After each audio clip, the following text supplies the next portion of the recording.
Pansamantalang solusyon lang daw ang mga rolling stores ng gobyerno na nagtitinda ng mas murang lokal na bawang.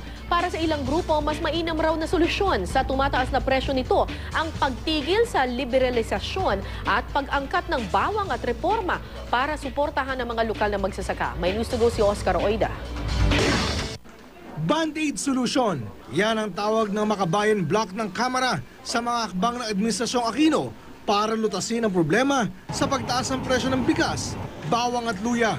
Tulad ng pagpapadala ng mga rolling store na nagbebenta ng mas murang bawang at iba pa. Ayon kay Bayan Muna Representative Nery Colmenares, limitado lang daw ang magagawa nito at tila ito'y pakitang tao lamang. Ginawa na raw ito noong panahon ni dating Pangulong Gloria Macapagal Arroyo at hindi naman umubra. Mungkahin ng grupo ni Colmenares, itigil ang liberalisasyon ng pag-angkat ng mga produktong pang-agrikultura at magpatupad ng totoong reformang agraryo para suportahan ang mga lokal na magsasaka. Ayon naman sa Malacanang, market forces ang nagdidikta sa pagtaas ng presyo ng bigas at iba pang produkto.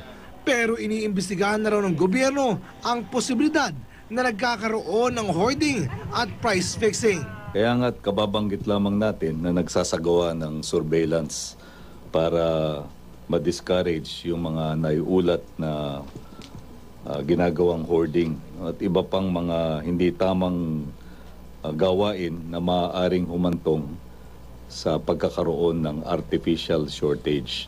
Nilinaw naman ni Agriculture Undersecretary Emerson Palad na hindi kulang ang supply ng bawang sa bansa.